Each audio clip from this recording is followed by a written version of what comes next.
Bien, chers frères, bonjour. Je pense à vous, je prie pour vous. Ce dimanche, c'est la fête des rameaux.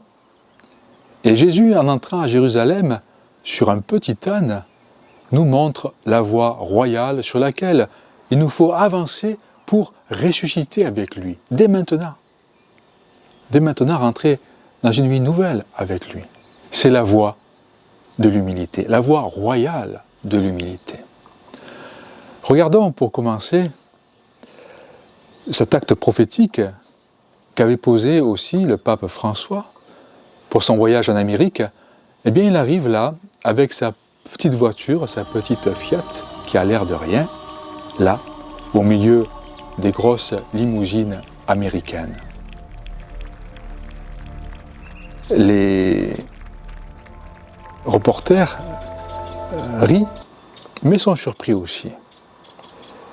Nous voyons par ce petit exemple qu'il peut y avoir une infinité de façons d'avancer chaque jour dans l'humilité.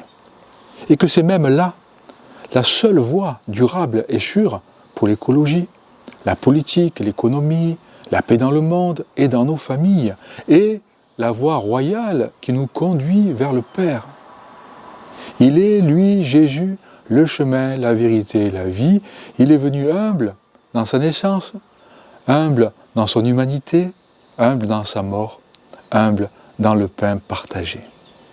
Alors comment s'y prendre pour emprunter cette voie royale de l'humilité? Eh bien, écoutons ce que Jésus demande à ses disciples à propos du petit âne. Il dit simplement, déliez-le, amenez-le-moi, le Seigneur en a besoin.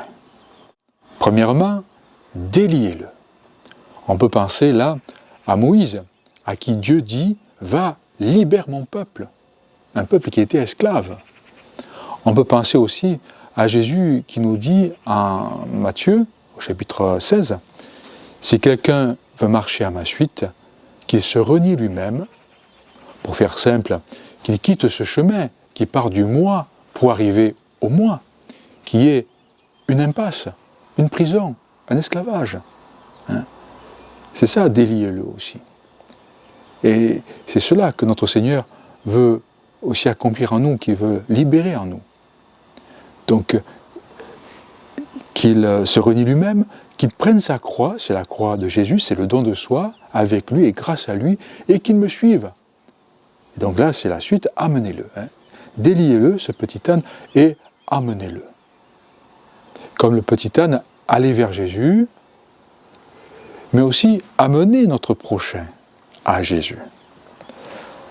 On a toute cette image de l'âne qui avance avec le bâton, il faut le frapper un petit peu parce qu'il est têtu, et la carotte.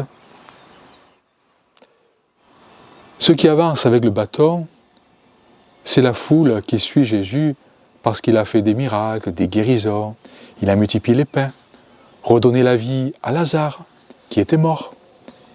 Et c'est les mêmes qui, par peur des pharisiens, crieront à Pilate, « Crucifie-le ». Et puis, ceux qui avancent avec la carotte, ce sont ceux qui devancent Jésus en suivant plus leurs idéaux que leur foi. C'est les disciples avec Pierre en tête, qui dira à Jésus, « Seigneur, pourquoi ne puis-je pas te suivre à présent ?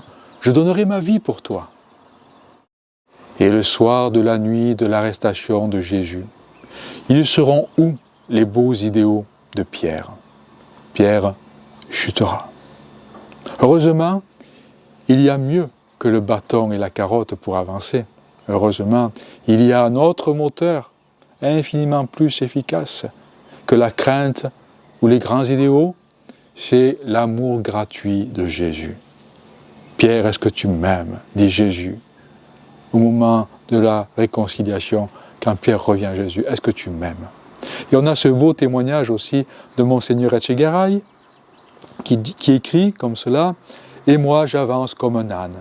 J'avance comme l'âne de Jérusalem, dont le Messie, au jour des rameaux, fit une monture royale et pacifique.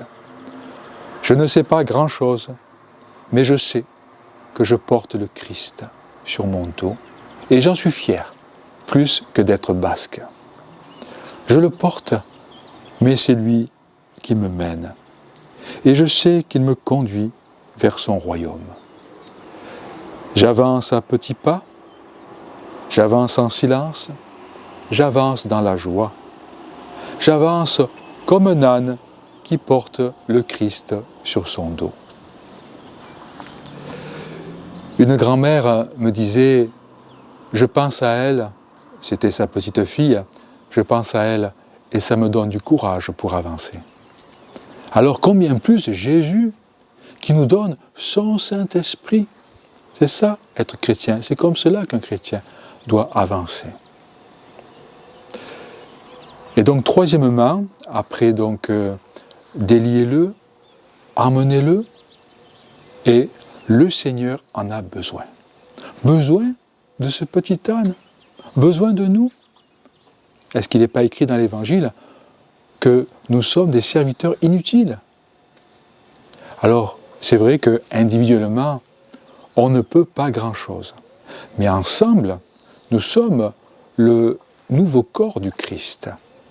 Celui qui doit passer, comme Jésus, lorsqu'il est passé en Israël, donc ce nouveau corps du Christ qui doit passer là, dans le monde, en faisant le bien, en bénissant au nom de Jésus. En soignant, en réconfortant, en écoutant, en enseignant, en priant, en servant, oui, en témoignant. Et avec Jésus, emprunter la voie de l'humilité. Avancer non pas par notre force, notre sagesse ou notre petit amour, mais par la puissance du Saint-Esprit et la lumière du Saint-Esprit. Le Seigneur a besoin de priants, de serviteurs, de témoins humbles, sincères, fervents. Alors nous pourrons un peu mieux amener le monde à Jésus. Je vous exhorte, c'est Saint Paul qui parle, c'est aux Romains, chapitre 12, « Je vous exhorte donc, mes frères, par la tendresse de Dieu, à lui présenter votre corps, votre personne tout entière, en hostie vivante, sainte, capable de plaire à Dieu. C'est là pour vous la juste manière de lui rendre un culte. Ne prenez pas pour modèle le monde présent, mais transformez-vous en renouvelant votre façon de penser pour discerner quelle est la volonté de Dieu, ce qui est bon, ce qui est capable de lui plaire, ce qui est parfait. Amen.